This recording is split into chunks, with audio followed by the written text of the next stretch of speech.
بسم اللہ الرحمن الرحیم الحمد للہ رب العالمین والصلاة والسلام علی سید الانبیاء والمرسلین اما بعد فاعوذ باللہ من الشیطان الرجیم بسم اللہ الرحمن الرحیم۔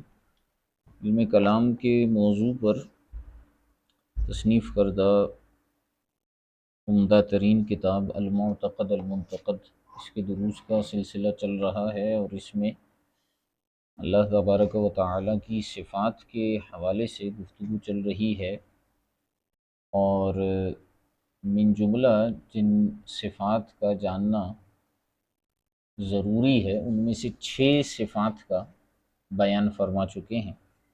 پہلی صفت جو تھی وہ صفت وجود تھی، اور اس کے بعد جو ہے وہ واجب الوجود، اس کے بعد جو ہے وہ قدم، غالباً ایک منٹ ذرا اس کو دیکھ لیتے ہیں، مسئلہ نہیں ہے کہ بحث یہاں پر کافی طویل ہو گئی تھی، تو اس کو ایک منٹ۔ اللہ اکبر۔ ہاں، پہلی جو بحث ہوئی تھی وہ وجود کے حوالے سے تھی، ان وجودہ تعالی واجب، اور اس کے بعد آئے تھے اس بات کی طرف کہ قدیم، پھر جو ہے وہ بقا کو بیان کیا، قدم کو، بقا کو، اور اس کے بعد جو ہے وہ اللہ آپ کا بھلا کرے توحید باری تعالی کو، اللہ واحد، چوتھے نمبر پر اس کو بیان کیا۔ پھر 5ویں نمبر پر آ کر انہوں نے جو ہے وہ اس چیز کو بیان کیا، کہاں گیا، قائم بنفسہ کو بیان کیا، اور 6 نمبر پر آ کر جو ہے وہ انہ مخالف للحوادث غیر مماثل لشیء منہا فی الذات، اس کو بیان فرمایا۔ تو ہم نے جو ہے وہ اس میں یہ گفتگو کی تھی کہ یہاں سے بحث انہوں نے دلائل وغیرہ دیتے ہوئے آگے لے کر گئے تھے، اور ارشاد فرمایا تھا کہ وَهَذِهِ الْخَمْسُ، یہ جو 5 آخری صفات ہم نے بیان کی ہیں، یعنی قدم، بقا، توحید، اور اس کے ساتھ ساتھ جو ہے وہ قائم بنفسہ اور مخالف للحوادث، یہ جو 5 ہم نے صفات بیان کی ہیں، تسمى بالصفات السلبیتی، انہیں صفات سلبیہ کا نام دیا جاتا ہے، والتی قبلہا، اور جو ان 5 سے پہلے والی صفت ہے، اعنی الوجود، میری مراد وجود ہے، نفسیتن، وہ صفت نفسیہ ہے۔ تو کچھ بحث پیچھے بھی آئی تھی سلبیہ کے حوالے سے، جیسے میں نے کلام کیا تھا، جیسے ہم نے صفت بقا کے حوالے سے بحث کی تھی، تو قدم کے حوالے سے تو ہم نے کہا تھا کہ قدم کا جو مفہوم بنتا ہے وہ یہ ہے کہ اس کے وجود پر کسی اور کو سبقت حاصل نہیں ہے، ٹھیک ہے، اور اس کے وجود پر عدم کو بھی سبقت حاصل نہیں ہے۔ تو اس میں ہم نے گویا کہ سلب کیا تھا قدم عدم کا، سوری، وہاں پر ہم نے سلب کیا تھا سبق عدم کا، عدم کی سبقت کا سلب کیا تھا وہاں پر، ٹھیک ہے۔ اسی طرح دیگر جو ہے وہ صفات جو ہیں ان کے حوالے سے، اور اس میں پھر پورا اختلاف تھا، پوری ایک بحث انہوں نے بیان فرمائی تھی کہ یہ گفتگو ہے، یہ باتیں ہیں، اور بالخصوص امام اشعری رحمۃ اللہ تعالی علیہ اور دیگر چند متکلمین کے حوالے سے کلام کیا تھا کہ بھئی بعض نے اس کو کیا کہا ہے، بعض نے کیا کہا ہے۔ پھر وہاں پر شرح مواقف کے حوالے سے معتزلہ کا بھی ایک موقف تھا جس کو جمہور کہا گیا تھا، اس کو بھی بیان کیا تھا، اگر آپ کو یہ بحث یاد آ رہی ہو تو۔ ارشاد فرمائیں کہ هذه الخمس تسمى بالصفات السلبیتی، یہ 5 صفات صفات سلبیہ کہلاتی ہیں. والتی قبلها عانی الوجود، اور اس سے پہلے یعنی وجود جو ہے وہ نفسیہ ہے. اچھا، اب تھوڑی سی تفصیل اور وضاحت بیان فرماتے ہیں جس کو توجہ کے ساتھ سمجھیے گا. فرماتے ہیں ای لا یجوز الحکم علی النفس،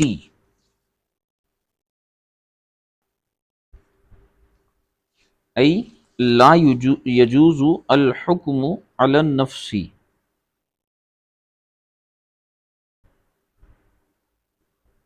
ای الذات بشیء من الصفات.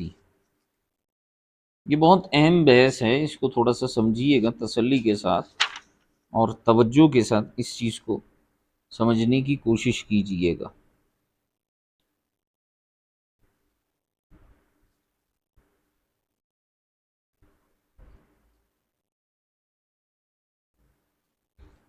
یہ جو صفت وجود کو نفسیہ کہا ہے،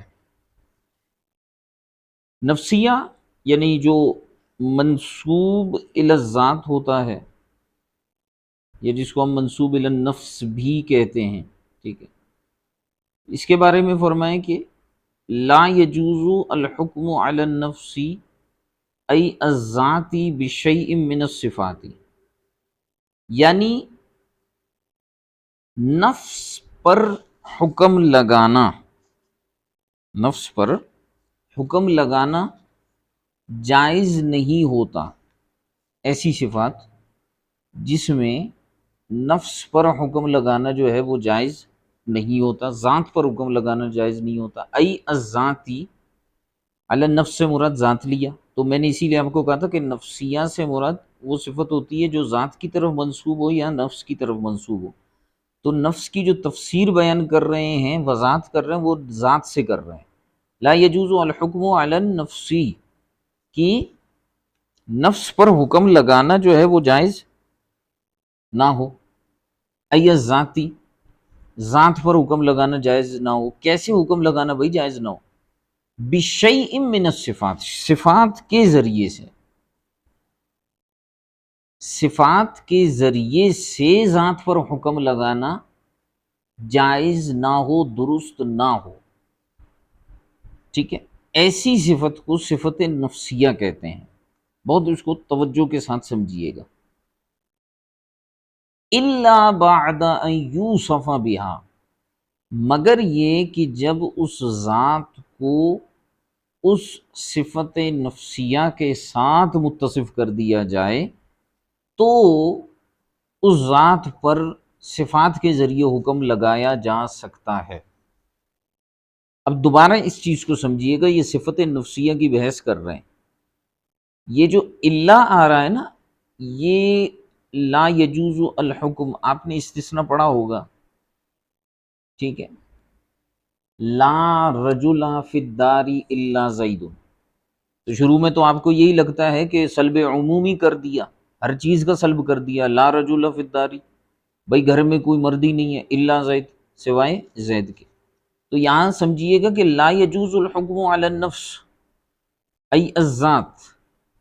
اب یہ ای کو ہم نکال دیتے ہیں، لا یجوز الحکم علی النفس بشیء من الصفات، یا لا یجوز الحکم علی الذات بشیء من الصفات. بھائی بات یہ ہوتی ہے کہ ذات پر صفات کے ذریعے حکم لگایا جاتا ہے نا. جیسے مثال کے طور پر فار ایگزامپل ایک ذات ہے، وہ ذات جو ہے متکلم ہے، کلام کرنے والی ذات ہے. تو میں کہوں گا کہ بھائی فلاں ذات متکلم ہے. اب میں نے اس ذات پر، اس نفس پر کیا کیا؟ حکم لگایا صفات کے ذریعے سے، اس کے متکلم ہونے کا، صفت تکلم کے ذریعے سے حکم لگایا. اب یہاں سوال یہ پیدا ہوتا ہے، بات کو سمجھیے گا، بات یہ ہے کہ جب ذات ہوگی ہی نہیں تو آپ صفت کے ذریعے سے حکم کیسے لگائیں گے اس پر؟ کیونکہ جب موصوف ذات ہوتی ہے، اب جب موصوف ہی نہیں ہے، اس کا ثبوت ہی نہیں ہے، تو صفت کا حکم اس پر کیسے لگے گا؟ اور آسان کر دوں، منطق میں ایک موضوع ہوتا ہے، ایک محمول ہوتا ہے، محمول کا حکم موضوع پر لگ رہا ہوتا ہے، سب کو پتہ ہے، مسند الیہ کی بحث بھی آپ نے پڑھی ہے کہ مسند الیہ پر جو ہے وہ اسناد کیا جاتا ہے، حکم لگایا جاتا ہے۔ تو اب سوال یہ پیدا ہوتا ہے، جیسے میں کہتا ہوں زید قائم، زید کھڑا ہے، تو میں نے اس کی ایک صفت بیان کی ہے نا، اس صفت کو اس پر محمول کیا ہے، صفت قیام کو، اور میں نے کہا کہ بھئی زید کھڑا ہے۔ میرا سوال یہ ہے کہ اگر موضوع کا وجود ہی نہ ہو، موضوع کا وجود نہ ہو یا اس کا وجود ثابت ہی نہ ہو، تو آپ کیسے اس پر حکم قیام لگا سکتے ہیں؟ موصوف کی ذات موجود ہی نہ ہو تو آپ اس پر کیسے حکم صفت لگا سکتے ہیں؟ ٹھیک ہے، تو آپ کو پہلے اس کی وجود کو ثابت کرنا پڑے گا۔ اس لیے فرمائیں کہ لا یجوز الحکم علی النفس ای الذات بشیء من الصفات، کسی بھی ذات پر صفات کے ذریعے سے حکم لگانا جائز نہیں ہوتا، مگر الا بعد ان یوصف بها، مگر اسے کسی صفت نفسیہ سے متصف کرنے کے بعد، پہلے اسے صفت نفسیہ سے متصف کرنا پڑے گا۔ ٹھیک ہے، فَهِيَ أَسْبَقُ إِلَى النَّفْسِ مِنْ كُلِّ صِفَةٍ، اور یہ ایسی صفت ہوتی ہے، اگرچہ ہم اسے صفت کہہ رہے ہیں لیکن یہ ایسی صفت ہوتی ہے کہ یہ تمام دیگر صفات سے زیادہ سابق اور آگے ہوتی ہے نفس کے سامنے، یعنی نفس کی طرف، نفس کے سب سے زیادہ اسبق اور سب سے زیادہ قریب جو صفت ہوتی ہے وہ صفت نفسیہ ہوتی ہے۔ پہلے وہ اس سے متصف ہوگا، نفس یعنی ذات، ذات پہلے اس سے متصف ہوگی اور اس کے بعد دیگر صفات اس پر لگیں گی۔ تو میں کہتا ہوں زید قائم، تو بات یہ ہے کہ زید قائم بعد میں ہوگا، پہلے وہ موجود ہوگا، کیونکہ جب تک اس کا وجود نہیں ہے، وہ صفت وجود سے متصف نہیں ہے، تو پھر جو ہے وہ صفت قیام سے کیسے متصف ہوگا؟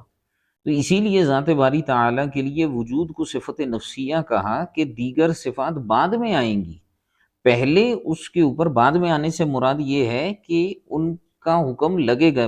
بعد میں آنے سے مراد میری حادث ہونا نہیں ہے کہ میں قدیم کے مقابلے میں حادث کہہ رہا ہوں، بعد میں آنے سے مراد یہ ہے کہ پہلے جو اس کی صفت نفسیہ ہے یعنی وجود، وہ ثابت ہوگا، اس کے بعد دیگر صفات کو ہم بیان کریں گے۔ ورنہ آپ دیگر صفات بیان کریں اور اعتراض ہو جائے کہ وجود کو تو آپ نے ثابت ہی نہیں کیا، جس کے اوپر سارے صفات کی بنیاد ہے۔ اس لیے فرمایا کہ فَهِيَ أَسْبَقُ إِلَى النَّفْسِ مِنْ كُلِّ صِفَةٍ، لہٰذا یہ اسبق ہوگا، کون؟ صفت نفسیہ، تمام صفات سے۔ وقال الاشعری، امام اشعری رحمۃ اللہ تعالی علیہ ارشاد فرماتے ہیں کہ انہ عین الذات، اب یہ جو ہم نے پیچھے صفت وجود پر بحث کی تھی نا، اسی کو تھوڑا سا دوبارہ جو ہے وہ یہاں پر چھیڑنے کی کوشش کر رہے ہیں کہ آپ رحمۃ اللہ تعالی علیہ فرماتے ہیں کہ یہ جو صفت نفسیہ یعنی وجود ہے اور اثبات وجود ہے، یہ عین ذات ہی ہے، یعنی وہ ذات ہی ہے جس کو ہم موجود کہتے ہیں۔ ٹھیک ہے، وہ جو صفت وجود ہے، صفت وجود نفسیہ، اسی کو عین ذات کہہ دیا، یعنی صفت کو ذات نہیں کہہ رہے، یہ یاد رکھیے گا۔ اب کہیں یہ اعتراض لازم نہ ہو جائے کہ کل آپ نے کہا تھا کہ جی وہ ذات تو صفت نہیں ہے، عرض نہیں ہے، عرض ہوگی تو صفت ماننا لازم آئے گا، تو عین ذات کہہ رہے ہیں اس کو، گویا کہ وہ اسی ذات کا نام ہی جو ہے وہ موجود ہے۔ ٹھیک ہے، تو صفت یہ جو اثبات وجود ہے، وجود کو ثابت کرنا، یہی عین ذات ہے۔ ٹھیک ہے، اچھا اس پہ دیکھتے ہیں کہ حاشیہ کیا لکھا ہوا ہے۔ اچھا وہ حوالہ دیا ہے، ٹھیک ہے۔ اچھا، وافقہ الرازی فی المحصلی، امام فخر الدین رازی رحمۃ اللہ تعالی علیہ نے اسی کی موافقت کی ہے اپنی کتاب المحصل کے اندر۔ ٹھیک ہے، اب میں نے پچھلے دنوں بھی آپ کو بات بتائی تھی کہ امام رازی جو ہے یہ اشاعرہ میں سے ہیں، شوافی بھی ہیں۔ تو وہ ایک طالب علم نے پوچھا تھا کہ جی ان کی کتب، میں نے کہا بالکل پڑھیں، بہت اچھی بات ہے، لیکن یہ یاد رکھیے گا کہ وہاں بعض اوقات موقف جو آئے گا وہ اشاعرہ کا آئے گا، ماتوریدیہ کا نہیں آئے گا۔ تو ہو سکتا ہے آپ کو وہاں پر کنفیوژن ہو اس حوالے سے کہ یہ موقف کس کا ہے۔ تو حضرت امام فخر الدین رازی علیہ الرحمہ نے اپنی کتاب محصل کے اندر اسی کی موافقت کی ہے جو امام اشعری رحمہ اللہ تعالی نے بیان فرمائی۔ اچھا یہاں نیچے ان کی کتابیں بھی، الاربعین فی اصول الدین، کیا کہتے ہیں، محصل کی شرح مفصل ہے، اور اس کے علاوہ بھی ان کی یہاں پہ کتابیں لکھی ہوئی ہیں۔ اچھا وہ شرح مفصل دوسری ہے، شرح الوجیز ہے، امام غزالی کی شرح لکھی ہے، مفاتح الغیب ہے جس کو تفسیر رازی بھی کہتے ہیں، تفسیر کبیر بھی کہتے ہیں، امام شافعی کے مناقب بھی لکھے ہیں، محصول فی علم الاصول، کئی کتابیں ان کی، اور ان کی کتاب ہے محصل افکار المتقدمین والمتاخرین من الحکماء والمتکلمین۔ اس میں انہوں نے جو ہے یہ چیز بیان کی ہے اور مسئلہ بیان کیا، لا یجوز قیام الحوادث بذاتہ تعالی، ٹھیک ہے۔ تو اس کے اندر آپ نے ان کی موافقت کی ہے، وخالفہ فی غیرہ حیث قال الوجود غیر ذات الموجود فی الحادث والقدیم فیکون من الصفات بلا اشکال۔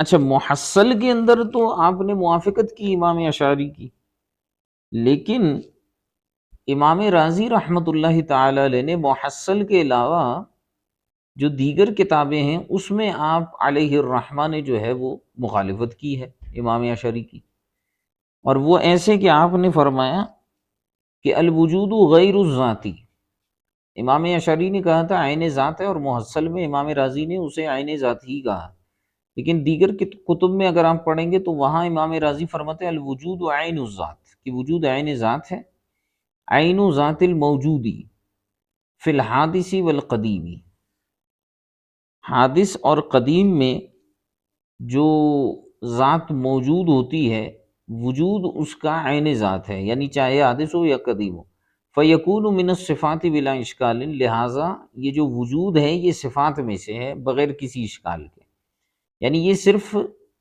قدیم کی بات نہیں ہے بلکہ حادث چیزیں بھی جو موجود ہیں ان کے اندر بھی جو وجود ہیں وہ غیر ذات ہے، عین ذات نہیں ہے، ٹھیک ہے۔ یہ انہوں نے یہاں پر صفات سلبیہ کی بات کی اور نفسیہ کے حوالے سے تھوڑا سا کلام کیا، پھر دوبارہ آتے ہیں، اب یہاں سے جو ہے وہ ساتویں صفت کو بیان کر رہے ہیں، ٹھیک ہے، اور ارشاد فرماتے ہیں اب صفات سلبیہ وہاں ختم ہو گئی، یہاں سے جو ہے وہ دیگر صفات کو بیان کرتے ہیں کہ اللہ حی، کہ اللہ تبارک و تعالی حی ہے۔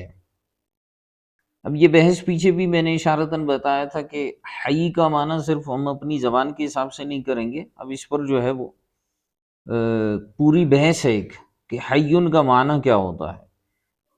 سب سے پہلے تو مصنف نے فرمایا کہ اتفق العلماء علی کونہ تعالی حیًا، علماء متکلمین کا اس بات پر اتفاق ہے کہ اللہ تبارک و تعالی حی ہے، واختلفوا فی معنی الحیات، اب اس میں تو اتفاق ہے کہ وہ حی ہے، اس کی صفت حی ہے، لیکن معنی چونکہ حیٌ جو ہے یہ حیات سے مشتق ہے، تو اس معنی حیات کیا ہے، اس کے حق میں حیات کا کیا معنی ہے اس کو بیان کرتے ہیں۔ فرمائیں کہ اس میں اختلاف ہے کہ معنی حیات کیا ہے، فذهب جمہور اہل السنت، جمہور اہل السنہ اس بات کی طرف گئے کہ انہا صفت وجودیت قائمۃ بالذات، پہلی بات تو یہ ہے کہ یہ صفت وجودیہ ہے، جس طرح سے اوپر صفات سلبیہ بیان ہوئی، صفات نفسیہ بیان ہوئی، اسی طرح سے یہ جو حیٌ ہے یہ صفت وجودیہ ہے، قائمتن بالذات ہے، ٹھیک ہے، ذات کے ساتھ قائم ہے، تقتضی صحت العلم والقدرت لمن قامت بھی۔ اب بات کو سمجھیے گا کہ صفت حیات جو ہے، جمہور کہتے ہیں کہ یہ صفت وجودیہ قائمتم بالذات ہے، اور یہ تقاضا کرتی ہے صحت علم اور صحت قدرت کا اس ذات کے لیے، لمن قامت بھی، جس ذات کے ساتھ جو ہے وہ، یا جو ذات اس صفت کے ساتھ جو ہے وہ قائم ہے، یا جس ذات کے ساتھ یہ قائم ہے، یعنی جس ذات میں حیات ہوگا اس کے اندر علم بھی ہوگا اور قدرت بھی ہوگا۔ تو یہ ایک تو صفت وجودیہ ہے، قائمۃ بالذات بھی ہے، اور اس کا تقاضا یہ ہوتا ہے کہ جو ذات صفت حیات سے متصف ہوتی ہے اس کے اندر علم اور قدرت پایا جاتا ہے، ٹھیک ہے۔ اس کو اچھی طریقے سے سمجھیے گا کہ جو ذات صفت حیات سے متصف ہوتی ہے اس صفت کا تقاضا یہ ہے کہ اس ذات میں علم بھی ہو اور قدرت بھی ہو۔ اب میں اس کو ایک آسان سی مثال کے ساتھ سمجھانے کی کوشش کروں گا، پھر آگے ہم اس کو لے کر چلیں گے کہ اب اس کو کوئی تشبیہ نہ سمجھے، میں اس کی آگے وضاحت کرنے والا ہوں کہ دیکھیں ایک انسان ہے، اگر وہ زندہ ہے تو اس کے اندر علم بھی ہوگا اور قدرت بھی ہوگی، قدرت سے مراد کچھ نہ کچھ تصرفات کا اختیار بھی ہوگا اسے۔ اور اگر انسان کے اعتبار سے، میں پھر وہی بات کر رہا ہوں، انسان کی حیثیت سے دیکھیں کہ کوئی انسان مر جاتا ہے تو اس کا علم وہیں پر رک جائے گا، ختم ہو جائے گا، اور قدرت اور تصرف بھی اس کی رک جائے گی۔ ذات باری تعالی جو ہے وہ تو واجب الوجود ہے، تو وہ حی ازلن ہے، کیونکہ اس کی صفت ہے قدیم کی، تو جب سے وہ قدیم ہے تب سے وہ حی بھی ہے۔ تو جب اس کے اندر جو ہے یہ صفت پائی جا رہی ہے، اور اس کو صفت وجودیہ کہا، یعنی سلبیہ نہیں ہے کہ اس میں ہم جو ہے کسی چیز کا سلب نہیں کر رہے، ثابت کر رہے ہیں۔ تو جب سے وہ حیات ہے، جب سے مراد یہ ہے کہ ہمیشہ سے وہ حیات ہے، تو پھر اس کا علم بھی ازلی ہوا اور اس کی قدرت بھی ازلی ابدی ہوئی، ٹھیک ہے۔ تو اس ایک صفت کے ماننے کی وجہ سے آپ نے علم کو اور قدرت دونوں کو آپ نے ازلی ماننا ہوگا اور قدیم ماننا ہوگا، تبھی صحت حیات، صحت علم اور صحت قدرت صحیح ہوگی، تینوں کا تعلق ہے آپس میں۔ اب یہ تو جمہور اہل السنہ نے یہ معنی بیان کیا حیات کا۔ وقالت الحکماء، حکماء سے مراد جو، اللہ آپ کا بھلا کرے، یہ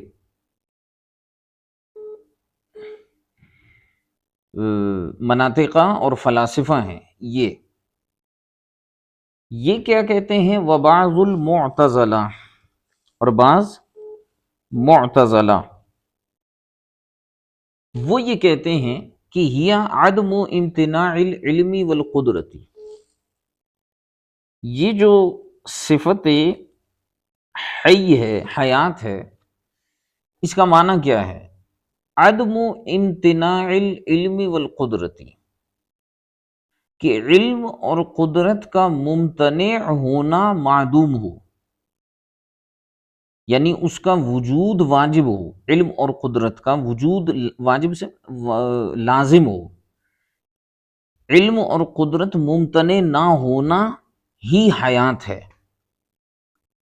ہم نے کیا کہا، یہ صفت ایک الگ صفت ہے، اس کا تقاضا یہ ہے کہ صحت علم اور قدرت ہو، یعنی یہ صفت، صفت حیات صحت علم و قدرت کا تقاضا کرتی ہے، جبکہ حکماء اور معتزلہ نے کیا کہا کہ یہ باقاعدہ سے کوئی اور صفت نہیں ہے، یہ کیا ہے، عدم و امتناع العلم والقدرت، علم اور قدرت کا ممتنع نہ ہونا یہی صفت حیات ہے،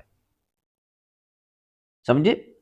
وَهَذَا فِي حَقِّ تَعَالَى، تو حکماء اور معتزلہ نے کہا کہ یہ اللہ کے حق میں ہی ہوتا ہے، ٹھیک ہے، کہ علم اور قدرت جو ہے وہ ممتنع ہو۔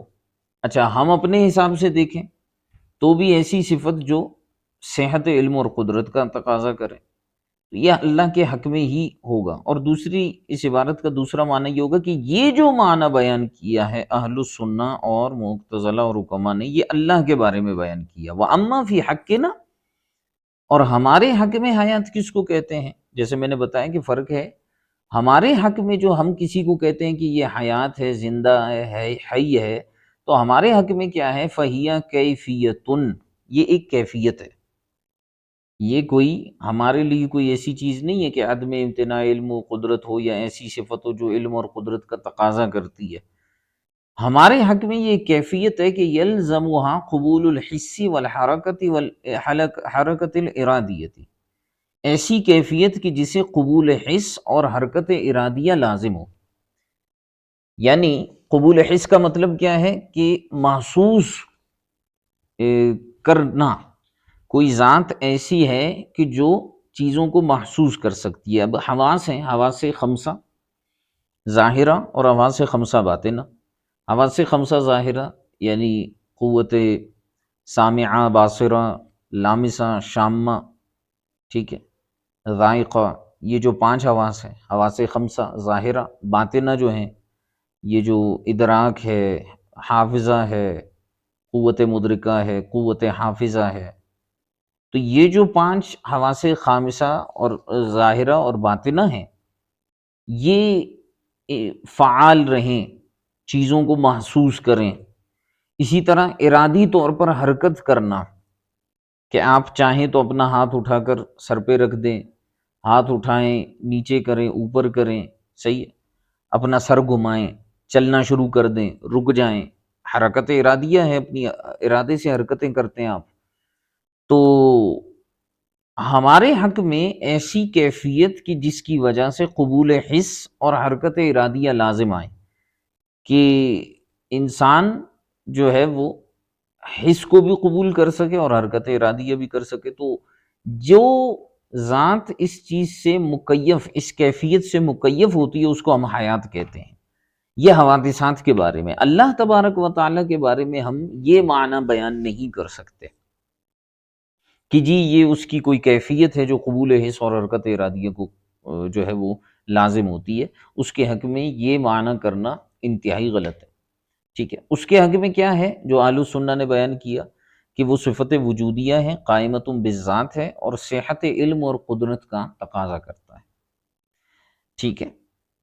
اور ہم نے اپنے حق میں کیا بیان کیا کہ کیفیت یلزمها قبول الحس والحرکت الارادیتی وہی معنی ما قیل، اور فرماتے ہیں یہی معنی ہے اس کا جو کہا گیا ہے۔ کیا کہا گیا ہے؟ کہ ہی اعتدال المزاج النوعی۔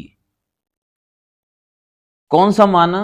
یہ جو ہی ضمیر ہے یہ کیفیت یلزمها قبول الحس والحرکت، اسی کی تفصیل بیان کر رہے ہیں کہ ہم نے اپنے حق میں کہا نا کہ ایسی کیفیت جو قبول حس و حرکت ارادیہ کو لازم ہو، کہتے ہیں یہی تو اس کا معنی ہے، ہی اعتدال المزاج النوعی، کہ جناب یہ مزاج نوعی کا اعتدال ہے، کہ کوئی جسم اور اس کا مزاج نوعی جو ہے وہ حالت اعتدال میں رہے تو پھر جو ہے وہ کیا ہوگا؟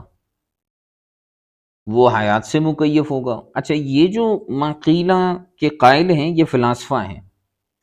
فلاسفہ جو ہیں وہ یہی کہتے ہیں کہ اعتدال مزاج نوعی کا نام جو ہے انسانوں کے حق میں، اللہ کے حق میں تو انہوں نے اوپر وہ بیان کر دیا عدم و امتناع العلم والقدرتی، اور بندے کے حق میں جو فلاسفہ انسان کو حیات سے متصف کرتے ہیں تو وہ کہتے ہیں اعتدال مزاج نوعی کو، اب یہ فلاسفہ کی خاص اصطلاح ہے، اس کو کہتے ہیں کہ یہ کیا ہے؟ حیات ہے۔ وہی محال علی اللہ تعالی، اور یہ اللہ تبارک و تعالیٰ کے حق میں محال ہے، ٹھیک ہے۔ اچھا، اب اس پر دلیل دیتے ہیں۔ ابھی تک اس صفت پر کوئی دلیل باقاعدہ سے نہیں دی، لیکن جو ہے وہ یہاں پر دلیل قائم کرتے ہیں مصنف۔ قال اللہ تعالی هو الحی لا الہ الا وہ حی ہے، زندہ ہے، کوئی اس کے سوا معبود نہیں ہے۔ یہ اس کی دلیل شرعی بن گئی۔ وَالْأَوْصَافُ الثَّابِتَةُ لَهُ لَا تَكُونُ لِغَيْرِ حَيٍّ عَقْلًا، یہاں سے دلیل عقلی دی کہ وہ اوصاف جو اس کے لیے ثابت ہیں، لا تکون لغیر حی عقلا، غیر حی کے لیے عقلاً جو ہے ان اوصاف کا ہونا جو ہے یہ ممکن ہی نہیں ہے۔ یعنی جو ذات حی ہی نہیں ہے تو پھر اس کے لیے یہ اوصاف کیسے ہوں گے؟ اب اس کو آسان طریقے سے یوں سمجھیے کہ یہ پورا نظام عالم ہے، یہ پورا نظام عالم وہی ذات چلا سکتی ہے کہ جو کمال علم والا ہو اور کمال قدرت والا ہو، ٹھیک ہے؟ جس کے علم میں کمی ہے یا جس کی قدرت میں کمی ہے وہ نظام عالم کو نہیں چلا سکتا، ٹھیک ہے؟ یعنی فار ایگزامپل دنیاوی طور پر بھی سمجھیے کہ کسی شخص کے پاس معلومات کی کمی ہوتی ہے، اسے چیزوں کا پتہ نہیں ہوتا، وہ نظام نہیں چلا سکتا۔ اچھا معلومات تو بہت زیادہ ہیں لیکن اس کے پاس اتھارٹی نہیں ہے، طاقت ہی نہیں ہے، تو وہ بھی نظام نہیں چلا سکتا۔ تو نظام عالم کو چلانے کے لیے علم اور قدرت کا کمال ہونا ضروری ہے۔ جس ذات میں یہ چیزیں ہوں گی تبھی نظام چل سکے گا، ٹھیک ہے؟ بات آ رہی سمجھ میں؟ یعنی یہ جو سارے معاملات ہوتے ہیں، فعال لما یرید، ہر کام کرنے والا جس کا وہ ارادہ فرماتے، تو فاعل کے لیے جو ہے، مؤثر کے لیے، ویسے فاعل کا لفظ استعمال نہیں ہوتا، مؤثر کا لفظ استعمال ہوتا، تو مؤثر کے لیے جو ہے علم بھی ہونا ضروری ہے اور قدرت بھی ہونا ضروری ہے۔ اور علم اور قدرت کا تقاضا کرنے والی جو صفت ہے اسے ہم نے صفت حیات کا ہے، جیسے اوپر کہا۔ لہٰذا غیر حی کے لیے عقلاً اس نظام عالم کو چلانا ممکن نہیں ہے، اور جو اوصاف ثابت ہیں اس کے لیے وہ غیر حی کے لیے ثابت نہیں ہو سکتی، اس لیے اس کا حی ہونا ضروری ہے۔ اسی لیے عقلاً انہوں نے بڑی خوبصورت دلیل دی کہ والاوصاف الثابتۃ له لا تکون لغیر حی عقلاً، جو صفات اس کے لیے ثابت ہیں وہ غیر حی کے لیے عقلاً ممکن ہی نہیں ہے، لہٰذا وہ حی ہے۔ اگلی صفت آ رہی ہے 8 نمبر پر، وَمِنْهُ أَنَّهُ قَدِيرٌ، انہی صفات میں سے ایک صفت یہ بھی ہے کہ وہ قدیر ہے، وہ قدیر ہے۔ قدیر کا معنی قدرت والا ہے۔ اچھا اس میں ایک بڑی اہم چیز ہے، اس کو سمجھیے گا۔ قدیر کا معنی ہے کہ کرنا چاہے تو کرے اور نہ کرنا چاہے تو نہ کرے، صحیح ہے؟ یہ ہے قدیر کا معنی، کرنا چاہے تو کرے، نہ کرنا چاہے تو نہ کرے۔ یہ نہیں ہے کہ کرنا چاہے تو کر سکتا ہے اور نہ کرنا چاہے تو اس میں کوئی کلام ہی نہیں، بلکہ جو چیز وہ کرنا چاہے کر سکتا ہے اور جو چیز نہ کرنا چاہے نہ کرے۔ اس کی بہت زیادہ وضاحت ہے جو کہ ہم آگے دیکھیں گے، کیونکہ اس پر آپ دیکھیے گا کہ صفت قدرت ہے اور اس پر وہ جو ممنوعات اور ممتنعات کی بحث آتی ہے کہ کیا کیا چیزیں تحت قدرت باری تعالی داخل ہیں یا نہیں ہیں۔ یہ دیکھیں پوری ایک ایڈنگ ہے، لا علاقۃ للقدرت بواجب ولا بمستحیل، تحت قدرت کیا چیزیں داخل ہیں؟ انہوں نے فرمایا کہ قدرت کا تعلق نہ واجب کے ساتھ ہے نہ مستحیل کے ساتھ ہے، یعنی صرف اور صرف کس کے ساتھ ہے؟ قدرت کا تعلق ممکنات کے ساتھ ہے، ٹھیک ہے؟ پھر یہاں پر وہابیہ اور جو غیر مقلدین ہیں ان کا رد، ابن حزم وغیرہ کی گمراہیاں یہاں بیان کریں گے۔ تو یہ ایک بڑی بحث ہے، لیکن تھوڑا سا اس کو دیکھتے ہیں پھر اس پر مزید آگے بحث ہم کریں گے۔ فرمائے کہ اللہ قدیر، وہ قدیر ہے، قدرت والا ہے۔ وَمِنْهُ أَنَّهُ قَدِيرٌ أَن يَصِحُّ مِنْهُ إِيجَادُ الْعَالَمِ وَتَرْكُهُ، یعنی صحیح ہے اس کے حق میں کہ وہ عالم کا ایجاد بھی کر سکتا ہے اور ایجاد عالم کو ترک کرنا بھی اس کے لیے صحیح ہے۔ وہ چاہے، جیسے میں نے کہا، جو چاہے کرے، جو نہ چاہے نہ کرے، اس کی مرضی۔ تو وہ چاہے، جیسے اس نے چاہا، اس نے عالم کا ایجاد کیا، وہ چاہتا تو ایجاد عالم کو ترک فرما دیتا۔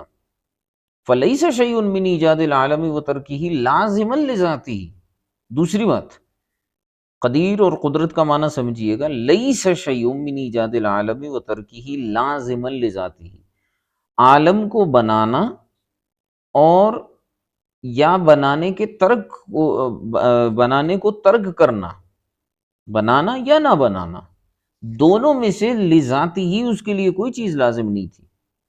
یعنی معاذ اللہ اگر کسی نے یہ کہا کہ اس پر لازم تھا کہ وہ عالم کو بناتا، کائنات کو بناتا، یہ بھی غلط ہے۔ اور کوئی یہ کہتا کہ ترک ایجاد عالم نہ کرنا اس پر لازم تھا، یہ بھی غلط ہے۔ ٹھیک ہے، کوئی چیز اس پر لازم لذاتی ہی نہیں ہے، بحیث یستحیل انفکاکہ عنہ وإلی ھذا ذہب الملیون، اس حیثیت سے کہ اس کا انفکاک اس سے محال ہے۔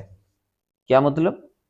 مطلب یہ ہے کہ اگر وہ ایجاد عالم کرتا، یعنی اب وہ پیچھے بھی یہ بات ہوئی تھی، اس کو جیسے ہم آگے تفصیل سے دیکھیں گے، اب بھئی اگر وہ ایجاد عالم کرتا تبھی اس کو قدیر کہا جاتا، تو یہ تو معنی یہی ہو گیا نا کہ لازم لذاتی ہی ہو گیا کہ اس نے اپنی صفت قدرت دکھانے کے لیے جو ہے وہ عالم کو ایجاد کیا، ورنہ تو اس کی صفت قدرت نظر نہ آتی۔ اگر کوئی یوں کہے معاذ اللہ تو لازم لذاتی ہو گیا نا، اس کے لیے ذاتی طور پر اس پر لازم ہو گیا کہ وہ عالم کو ایجاد کرتا۔ تو ہم نے کہا لیس شیء من ایجاد العالم و ترکی لازم لذاتی، کوئی چیز اس پر لازم نہیں ہے، بحیث یستحیل انفکاک عنہ، اس حیثیت سے کہ اس صفت کا اس سے جدا ہونا محال ہے، وہ نہ بھی بناتا تب بھی وہ قدیر ہی تھا۔ وَإِلَى هَذَا ذَهَبَ الْمِلِّيُّونَ، اور اسی کی طرف ملیین یعنی اہل اسلام جو ہے وہ گئے ہیں، یہی ہمارا عقیدہ ہے، اس پر کوئی چیز لازم نہیں ہے، جو چاہے کرے جو چاہے نہ کرے، لازم لذاتی ہی نہیں ہے۔ وَقَدْ أَنْكَرَتِ الْفُلَاسِفَةُ الْقُدْرَةَ بِهَذَا الْمَعْنَى، فلاسفہ کہتے ہیں یہ جو معنی تم نے بیان کی ہے نا کہ جو چاہے کرے جو چاہے نہ کرے، اس پر کوئی چیز لازم لذاتی ہی نہیں ہے، وہ کہتے ہیں اس معنی میں ہم صفت قدرت کا انکار کرتے ہیں۔ فقالوا ایجادہ العالم علی النظام الواقع من لوازم ذاتہ، فلاسفہ کہتے ہیں کہ جس نظام پر عالم چل رہا ہے اس طرح سے بنانا اس کے لوازم ذات میں سے ہے، فیمتنع خلوہ عنہ، لہذا اس کا اس سے خالی ہونا یعنی اس سے جدا ہونا یہ ممتنع ہے۔ وَلَيْسَ هَذَا خِلَافًا مِّنْهُمْ فِي تَفْسِيرِ الْقَادِرِ بِأَنَّهُ الَّذِي إِن شَاءَ فَعَلَ وَإِن لَّمْ يَشَأْ لَمْ يَفْعَلْ۔ یہاں سے اب مزید فلاسفہ کا ہم رد کریں گے، اور آگے امام ابن امام اور ان کے جو شاگرد ہیں امام ابن ابی شریف، ان کی عبارتیں آئیں گی، اور فلاسفہ کا ایک اچھا خاصا یہاں پر ہم رد انشاءاللہ الکریم دیکھیں گے انشاءاللہ اگلے سبق کے اندر۔ تو آج کے سبق کے حوالے سے اگر کوئی سوال وغیرہ ہے تو ارشاد فرمائیے۔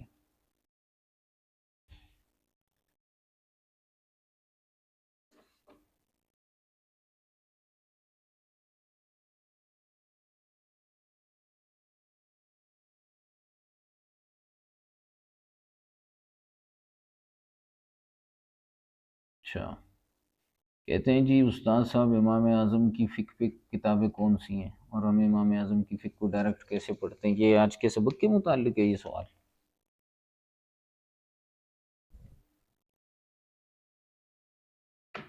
علامہ زمخشری ایک معتزلی تھا، اور اس نے تفسیر الکشاف لکھی تھی جس کے حوالے تقریباً ہماری اہل سنت کی ہر کتاب میں کثرت سے ملتے ہیں۔ ایسا کیوں ہے؟ حالانکہ معتزلہ جو گمراہ فرقہ ہے اس کی تفسیر پر اتنا زیادہ اعتماد کیوں کیا جاتا ہے؟ زمخشری اگرچہ گمراہ شخص تھا، معتزلی تھا، لیکن اس نے جو تفسیر لکھی ہے وہ تفسیر کبھی آپ پڑھیں پھر آپ بھی اسی کے حوالے دیں گے، کیونکہ یہ جتنے معتزلہ تھے انہوں نے بلاغت اور فصاحت کے اندر بڑا کام کیا ہے، تو فصاحت و بلاغت میں اتنا کام کرنے کی بنیاد پر بالخصوص جار اللہ زمخشری جو تھا اس نے بڑا جو ہے وہ اہم کام کیا، اور اصولی اسلوب پر، فصاحت و بلاغت کے اسلوب پر جو ہے وہ پوری تفسیر قرآن لکھی۔ تو یہ جو اہل السنہ اس کی کتاب کا حوالہ دیتے ہیں وہ عقیدے میں نہیں دیتے، وہ کشاف کی ان عبارتوں کے حوالے سے دیتے ہیں جہاں پر اس نے کوئی صنعت فصاحت یا بلاغت کو بیان کیا ہے، کسی لفظ کا کوئی معنی بیان کیا ہے کہ بھائی یہاں مسند کی یہ حالت پائی گئی، یہاں پر یہ تشبیہ ہے، یہاں پر یہ کنایہ ہے، اس چیز کو اس نے بیان کیا ہے، اس بنیاد پر اس کا حوالہ دیا جاتا ہے، نہ کہ فقہ میں اور نہ ہی جو ہے وہ کلام کے حوالے سے اس کا حوالہ ہے۔ تو یوں تو آپ سبع معلقات بھی پڑھتے ہیں، کافروں کی لکھی ہوئی ہے، مشہور زمانہ جو ہے وہ جو نظم ہے قصیدہ ہے امر القیس کا، کفانب کی من ذکر حبیب و منزلی، وہ تو بڑے ذوق و شوق کے ساتھ طلبہ پڑھتے ہیں۔ تو اس وقت انہیں یاد نہیں آتا کہ ہم کافروں کی عربی پڑھ رہے ہیں۔ اب آپ کو زمخشری پہ اعتراض ہو گیا، چلے اگر آپ کو زمخشری نہیں پڑھنی تو ایسا کیجئے کہ اسی کے مقابلے کا کوئی اس کی ایسی تفسیر لے آئیے جس میں اس درجے کا کلام ہو، تو پھر ہم اسی کو لے لیں گے۔ سلبی صفات و وجودی صفات میں محال کی کب بات ہوئی ہے فہیم صاحب؟ کس نے محال کا ذکر کیا؟ میں نے سلبی صفت کے اندر محال اور غیر محال؟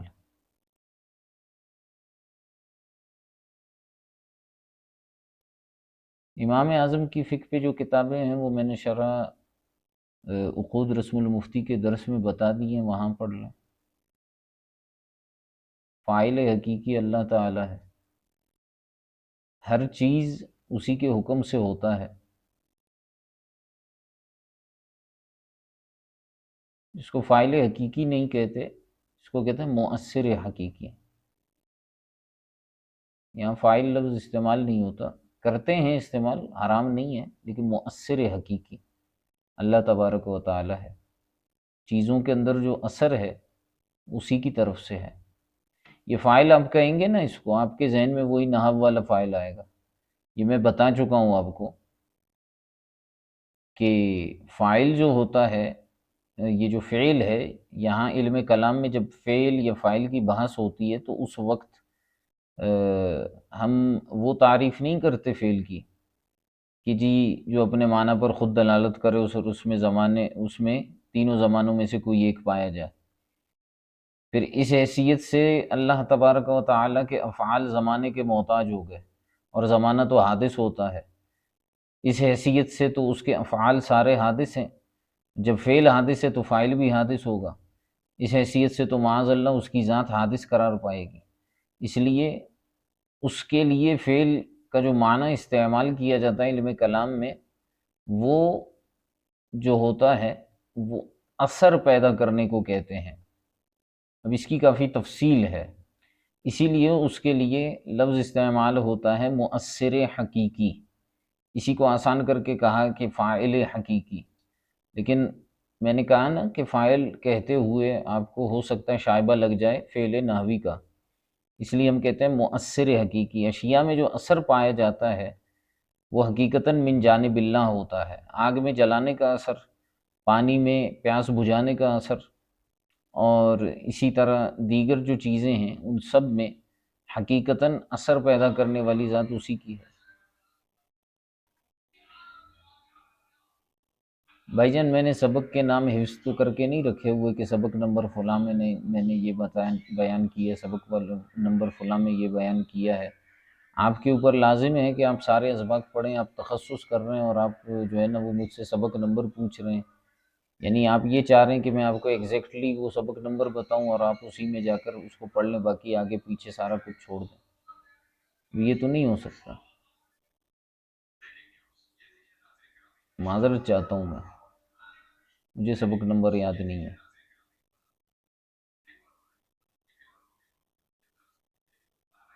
یہ جب کل سبق آئے گا نا اس میں پھر پوچھئے گا قرض کی جنس والا کتنا سیکھنا لازم ہے، یہ بھی میں نے بتا دی ہے شروع کے اسباق میں۔ آپ سو رہے تھے کیا اس ٹائم؟